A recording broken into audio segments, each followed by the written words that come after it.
Hi guys, long time no see, it's me again. Just want to apologise first for taking I think almost a year out of YouTube. After my daily commitments of making daily upload videos. Slight update, one of my previous videos, it wasn't flagged so to speak, but let's just say go back and watch it, Sickness Soup I think it's called. And where I commented about something in work. Lo and behold, within I think 3 days of posting that video, I got sacked from my job, and well, not sacked but dismissed basically within my probation period. So it's not the same as a formal dismissal, but either way, they sacked me anyway.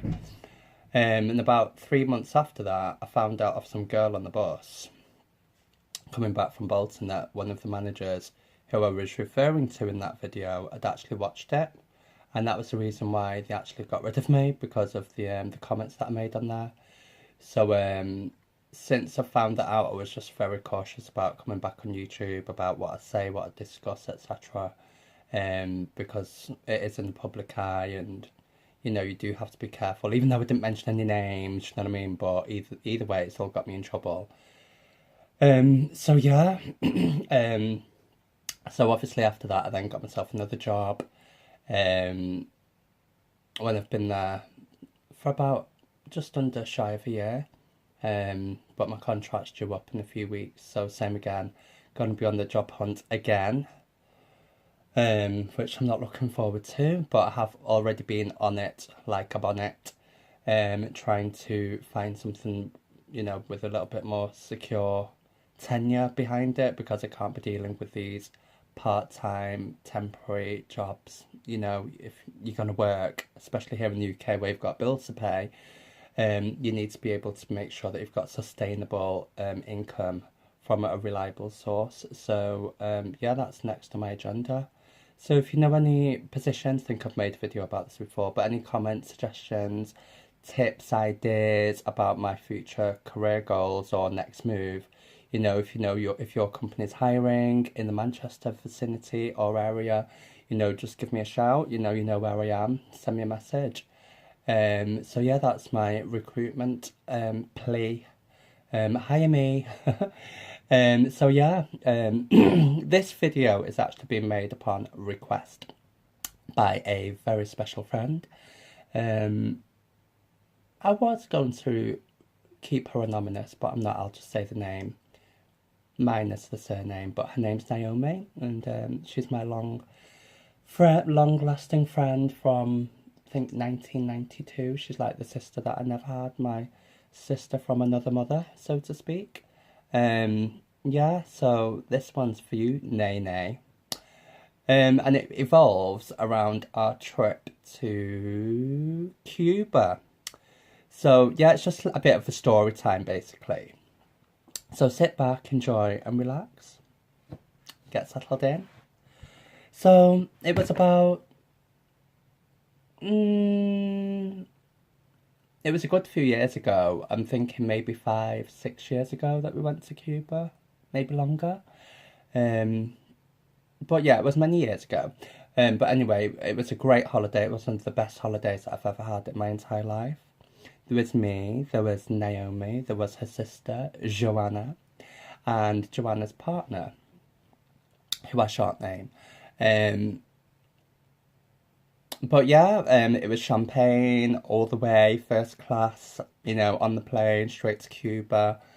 Got there, and when we arrived there, it was funny actually, because we was thinking, it's Cuba, it's going to be hot, it's going to be sunny, not a raindrop in sight, coming from England, we're just used to the rain 24/7. Whereas over there, we were expecting like golden sunshines, bikini lines, the lot, you know what I mean? As soon as we got there, it was like rain, misty. We were like, are you sure we're in the right country here? Because yeah, like in the faint distance we saw like a stray sunbeam, you know, cascading through the clouds, and we were like, quick, chase that sunbeam, quick, we've got to get there before it disappears. Yeah, so it was quite humorous. Like the first day when we got there, we were like, it was hot, do you know what I mean? But it was very, very, very overcast. It was like being in humid Manchester, so to speak. So yeah, it was great. We checked into the hotel, no problems.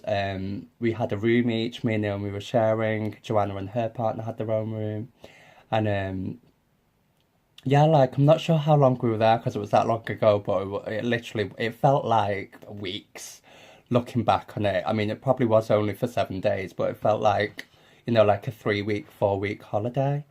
Um, yeah, so we used to go to the beach. We used to go to this place called what we named it the Botanical Gardens, because it was a lovely, luscious garden with all the different flowers, all these different botanical flowers and plants, and yeah, it was lovely. And I used to do food there and shrimps and prawns. You know those types with the shells on that you're supposed to remove the shell from. Well, anyway, Naomi had met this a friend whilst we was over there, and he was actually Cuban. She got talking to this guy. I think his name was Michael, actually, if memory serves me right. But anyway, we decided to treat him as you do, being, you know, a new acquaintance to the party. And we sat there in the botanical gardens in our Sunday best, you know, knives and forks, all prim and proper, trying to wine and dine our guest, you know. And next minute, he just dives into the plate of frigging prawns with the shells on, like...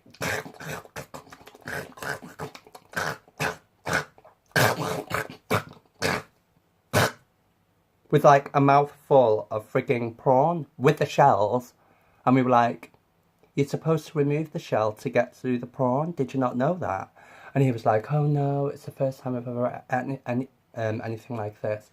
And we were like, but even still, I don't care if it's your first time, you still should know that you're supposed to remove the shells from prawns before they're eating them. Is it a Cuban thing? And he was like, no, no, no, it's just like a luxury item that we can't afford here. You know, there's a first time for everything. Thank you for the privilege and the pleasure. And we were like, thank you. Taxis that way, or the bus stop. You get in the bus, yeah. We need to go take a left and then a sharp right. Stand at the bus stop and you can wait there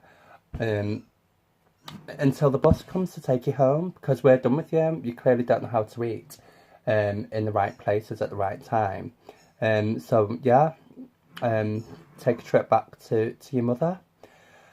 So talking about mums, he was like literally just like a flyby, you know, here 1 minute, gone the next type thing. I mean, he was lovely. Don't get me wrong, but you know, his social etiquette skills were lacking in desire, so to speak.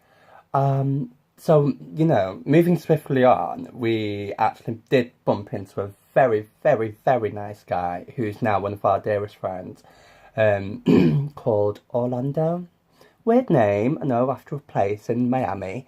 But he was and considering he actually lives there now, it's a bit weird. But yeah, he basically ran a yachting club, I think it was, like all different boats and ships and stuff, and like fishing and stuff like that. And we were invited by him to go on like you know, like a little mini tour of the ocean. I think they called it a lobster cruise, because I remember that they did actually serve us fresh lobster on that day. And it was absolutely amazing. Sat there in the sun, on the boat, you know, on the yacht, darling, on the yacht, you know, eating our lobster without the shells. You know, it's just absolutely amazing. So yeah, we did strike up a really, really good friendship with this guy called Orlando from Cuba. And lo and behold, he actually introduced us to like, well, he was wanting to introduce us to his family, and we were like, are you sure? Are you sure you really want to? And he was like, yeah, sure, it's not a problem. We're having a house party on Saturday. You can come down, it's not a problem. And when we got there, I think this might have been prior to actually going to the party, but he did actually introduce us to his mother. And I don't know what type of food or air that they're breathing in Cuba, but my God, when I tell you this woman looked about 25 for like a 65, 75-year-old woman, she was looking fantastic, good, not a wrinkle, not a blemish on her. And me, so much so that like me and Joanna were like looking back going, actually, are you sure that that's his mum and not actually his girlfriend? Because she looked that young and that good that she could actually pass for being his actual girlfriend. But I think that was just a conspiracy in our head that, you know, we just got it stuck in our head basically, that she was his partner, and maybe that it was just a passport thing, because you hear about these people who are only, you know, wanting to get with foreigners and the tourists just to get a passport and a visa out of their country.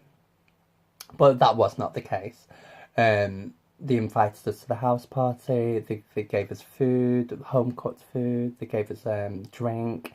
They just supplied us and partied with us all night, and it was an absolutely amazing experience. See, the thing about Cuba is that when you arrive there, like we got there at night time, so it's very dark when you arrive on the plane, and there's no street lights, you know, there's no electricity, you know. When we were looking through like the windows on the coach, all could see was like eyes and teeth, eyes and teeth, eyes and teeth, eyes and teeth. I'm like, why can we only see eyes and teeth? You know, do they not have electricity here? Are we going to a place with electricity? And lo and behold, when you look in the distance and the horizon, you can actually see the hotel resort, you know, beaming in full blossom with all of this electricity and these lights, and you know that that's where you're heading to. And when you get to the resort, you've got to present your passport. It's like border control. Imagine going through Donald Trump's wall. That's what it's like. You know, you're not getting in here without your documents, without your passport, without your identification. You're just not getting in, and nobody's coming out. It's like that. So the first few days when we did get there, we found I think it was Street 29. And there was these used to have like these little party sessions, like live music, dancing, entertainment on the street, and it was amazing, you know, considering that it was like past midnight, and we were still partying like 4 o'clock in the morning, and we got talking to like these group of like gay lads. And they were saying like, oh, whatever you do, don't make it completely obvious that you're talking to us. It maybe have a chit chat, but only 2 minutes, and then you've got to stand back over there. We're like, why? What are you talking about? And they were like, oh well, see those guys over there, those ones, those two over there. They're plain clothed police officers, the secret police basically, and they manage and monitor all of the locals on there. And we were like, but why? And he was like, because it's a communist country. This isn't democracy that you come to. This is, you know, communism. You know, we've got the secret police. You know, it's like the Stasi. You know, it's like the Nazi Party. You know, eyes and ears everywhere. We were like, you sure? Oh, come on, get off it. You know, you pull the other one. You know, because we just didn't believe it. So anyway, we were like, oh, so I think they invited us to a party, and we turned up the next day, and the guys were just not there. But we did bump into one of them, and we were like, oh, so where is everyone? You know, all of the guys that we were with last night, they were like, oh, no, secret police got them, Guantanamo. So, because I think it's illegal to be gay over there, they shipped them to Guantanamo or one of the other prisons over there, simply for being gay. And we were like, okay, that was flag number 1. Flag number 2, we was on the beach, and the police came over to us and were like, passaporte, documente, presente, you must show us your documents. And we were like, hang on, but we're from England, you know, we've got British passports, you know, we're here on licence of the Queen of England. So we had to literally show them the documents to prove that we were British. And we were like, but why are you asking us this? You're not asking any other tourist. Is it because we is black? And they're like, yes. Beach, negro, no. Forbidden. It's absolutely forbidden. No, no, no. No Negro. That's what they call the black people. No Negro on the beach. It's not allowed. And we were like, but why? And they were like, it's just the way it is. It's the law, the law, the law. And then we went to the bank to get some extra funds, as you do, because, you know, money's running tight. And lo and behold, this woman there, she must have spent about 30 years in the army. Silencia! Silencia! Silencia! And you're not allowed to talk in the bank. We were like, I'm only just asking my friend for, like, you know, a telephone number, or, you know, we're just having small talk, small chit-chat. And they're like, no, no, no, no, no, it's absolutely forbidden. Silencia, silencia. You're not allowed to talk in the bank. And we were like, okay, then we'll just remain silent until we get to... Can we talk when we get to the counter and tell them how much money we need? Because that is like a key fundamental here. We're going to have to be able to let them know why we're here today. Yes, when you get to booth, then you talk. When you're waiting in the line and you're waiting in the queue, silencia, silencia. And we was like, oh my God, I've never experienced anything like this. So that was a bit of an eye-opener. Then, to top it all, we were like, you know, okay, we're in a communist country. I can understand, you know, that there are laws. They do things differently than what we do over here, or in the Western world, so to speak. And then next minute, we're walking down the street and I just saw this pair of black feet coming out of one. You know when you get those industrial bins, you know, the big ones, where the shops throw all of their stuff in? Well, it was one of them, and it was parked up near the beach. And I just saw this pair of feet coming out of this big bin, and it was like, knock, knock, knock on the bin. I was like, hello, is there somebody in there? And then this guy just appeared out of nowhere, this black man. And he was like, but why are you in the bin? What is the reason you're in the bin right now? All I could see was your feet. Why was your head in the bin? And he was like, oh, well, the Spanish people, because in Cuba it's divided basically. You've got your Spanish people and then you've got your black people. And even though it's one country, I think the Spanish classify themselves as white, even though they're not white, but they don't identify as black neither, so it's a bit weird. But anyway, cut a long story short, the guy was telling me, he's like, if you are Spanish, then you can get all the jobs and all the work on the hotel industry, on the hotel, the front basically where all of the hotels are. As you can imagine, there's a lot of hotels there. But only the Spanish people are the ones that are allowed to actually work there. I'm not sure how much they earn with it being a communist country. I didn't even bother asking. But the point is that he was saying that, but if you're Negro, if you're black, you're not allowed to work on any of the hotels, resorts. You're just not allowed to work on them. And I was like, well, you know, that was a real big disappointment for me. You know, considering that it's an absolute beautiful country. The whole politics behind it. And bear in mind that this is when Fidel Castro was in power. I think it's his brother now who's taken over. I'm not sure if it's any different. But I just felt really ashamed to be contributing to his poverty and plight, and be powerless to help him, you know, or make a political change that could change his personal circumstance. And it just really, really brought things to home. It was like being, you know, you hear about apartheid South Africa back in, you know, pre-80s. And it was a bit like stepping back in time, like a time warp, you know, or stepping back into slavery even, because you got to see direct discrimination. And it hurt. It really, really hurt me, because I thought, you know, these people, how they're supposed to live, you know, how they're supposed to feed themselves and their families, you know, going rummaging through bins. You've got to sell litter to the garbage collector just to get, you know, a couple of cents so you can buy a grain of rice. You know, it really, really brought things to home. And to think that we were there, you know, lapping up in the life of luxury, you know, massages every day. One day I got really, really bad back with my sciatica. And, oh my God, I couldn't walk, I couldn't talk, I couldn't breathe, I couldn't do anything. And there was this miracle man on the beach. And he basically just put me on the massage table and fixed me within like 2 seconds.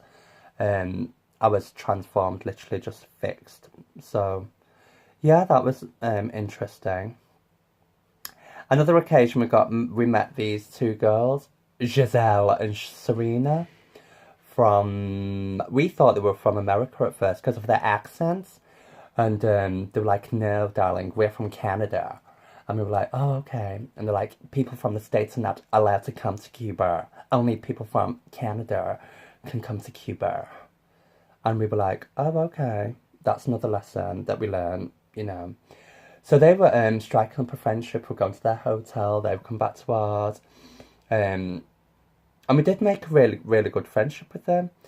Until one day, we'd all like agreed to go to Havana, which is like the capital city of Cuba, for the night. And we'd already arranged it. I think Serena was no, or it was one of them, either Giselle or Serena, had organised like a minibus to get us there, and there was me and Naomi, Joanna, her partner, and a couple of other people that were all planned to come. No, tell a lie. Joanna and her friend were not scheduled to go because they'd already been, or were going on their own separate trip. They'd already paid for their like excursion. So literally, Naomi and I had committed to this trip to Havana.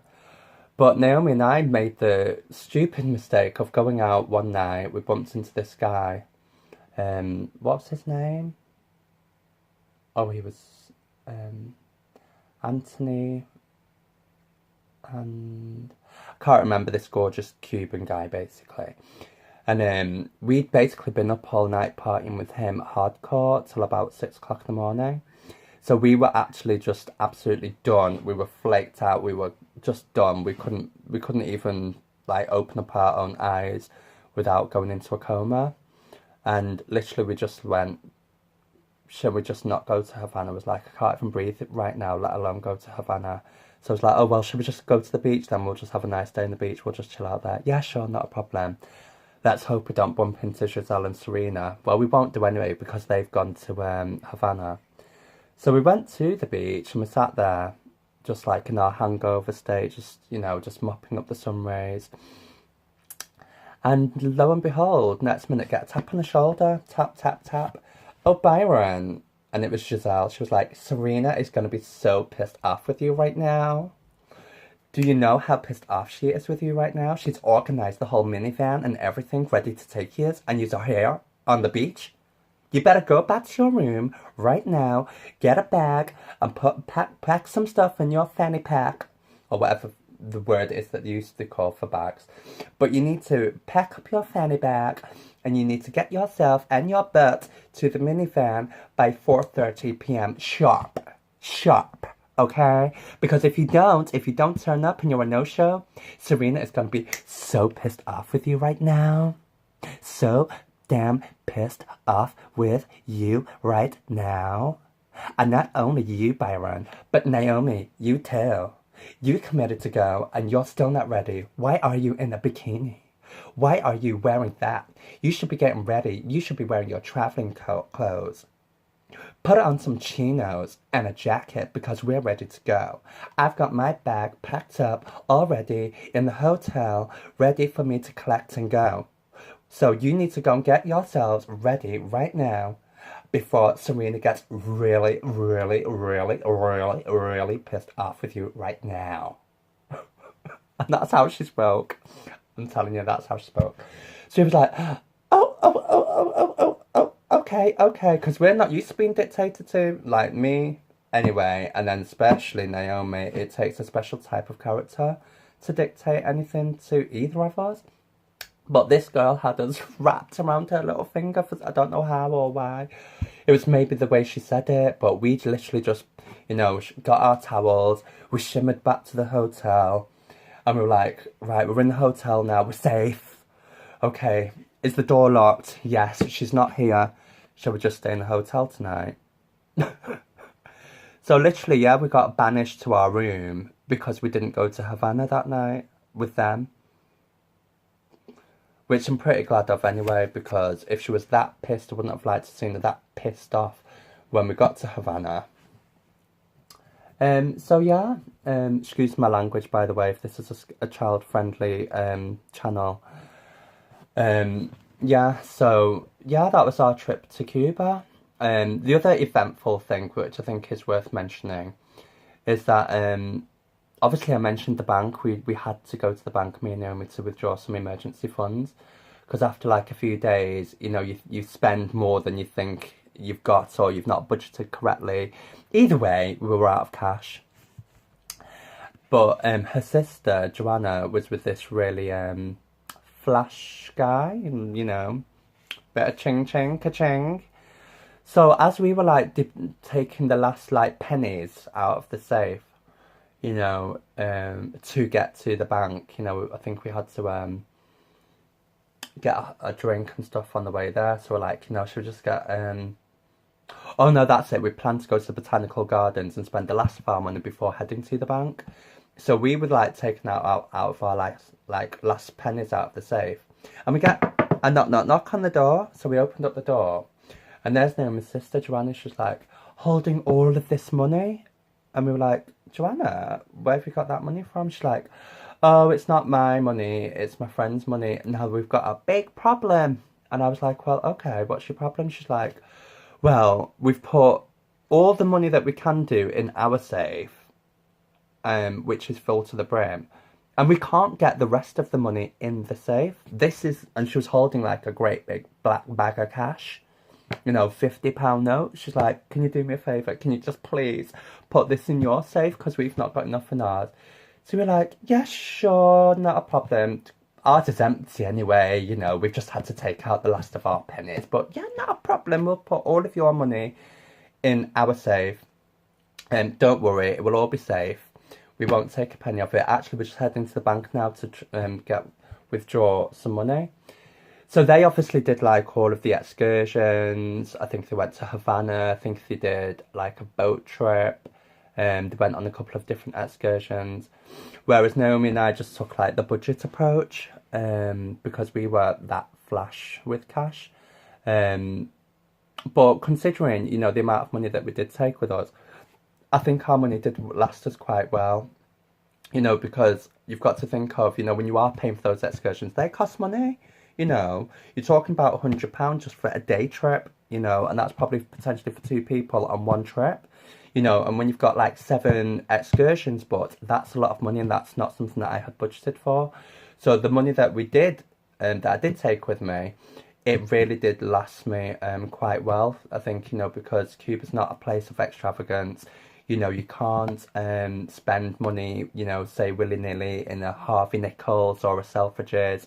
You know, they don't have that type of place there. It's literally like being on the doorstep of a jungle. You know, one night we'd been out on a night out. I don't speak a word of Spanish, by the way. But I got Donesque was the guy's name. The Cuban guy. The Fitty. He was an amazing dancer as well, by the way. But we'd been out with him, and we bumped into like all of these English guys. But I think I'd spent most of my money on drink, and I was really, really drunk. And I do remember this part, but I remember going up to the guys going, I'm just a poor Espanol boy. I have no money for drink. And they were like, oh, don't worry, mate. Do you want us to get you a drink? I was like, yeah, sure. Yes, please, please. I have nothing. Niente. And so they plied us with all of this drink, and they bought us champagne and wine, and just at the very end of the night, I went, yeah, mate, thanks for that. I'm from Manchester, by the way, lads, but thanks for the drink. Have a safe flight home. All the best. Cheerio. Off you pop. Yeah, mate. Yeah, top one. And you should have seen the faces, because they thought they were talking to an poor Espanol boy, but niente. So we literally had to run out the club, jump on a coach, which for some reason was leaving the resort. And it was the coach with all of the hotel workers. And we were like, you know, oh my God, what are we doing here? And we were absolutely drunk out of our head. So Orlando was with us, and he was like escorting us. I don't know where we were going, but we were leaving the resort. I think it was to go to his house. But he was like, whatever you do, do not speak English on this coach, because if you speak English, the rest of the hotel workers will know that I brought you and that I'm bringing tourists away from the tourist resort, which is like a, you know, exterminating offence. Basically, they can just kill you and execute you because you've actually spoken or said hello to a British person, which is absolutely crazy. So what we had to do was we had to adapt to our environment. So we sat there in the middle of this hot, rancid coach with all of these sweaty Cubans who've just finished their, 65-hour shift. They're all ready to go home. They're all collapsing and sleeping. But we were like, in the party mood. But I don't know how it happened, but we just started speaking perfect Espanol. Perfect Spanish. Senorita the lot. I can't speak a word of it now, but I think if I have, maybe a triple gin and tonic, I might be able to manage a few sentences. But yeah, it was perfect Spanish all the way to our destination. I can't remember where the destination was, to be fair, but I do remember leaving the resort and literally having to hide on the bus, because the passport police were out in force. Yeah, so anyway, this is just part one of my Cuba story time. I just thought I'd fill you in a few details. Like I said, this video is dedicated, so I hope you've enjoyed it. If there's any parts that I've missed or any parts that I do need to fill in, which is an essential requirement, feel free to let me know. And finally, before I do go, there's one guest that I need to introduce to you. Sorry about that, pressed the wrong button. But yeah, this is just a quick introduction to a very special guest. I was asked to introduce her. So without much further ado, bear in mind that she's new to the channel. There are already other videos of her on YouTube. But yes, I just want to introduce you to the love of my life, Miss Molly. Say hello, Molly. Say hello. Hello. Hello. Who's that? Say hello. Is that YouTube? Is that YouTube? Look. What is it? What is it? Yeah, so this is Mollykins. We used to call her Molly the Mop because when we first got her, she was literally just covered in hair from top to bottom, weren't you? Yeah, she was a very hairy Mary. Yes, okay, you don't need to... She's such a camera crowder. Don't you just love the camera? You just love it, don't you? Don't you? Yeah, but since she's had a haircut, she's like a brand new dog now. Haven't you? Oh, you being shy? I think she's being a little bit shy for the camera, guys. But yes, there's already several videos of Molly on YouTube on how to walk a dog, and this was when she had her hair.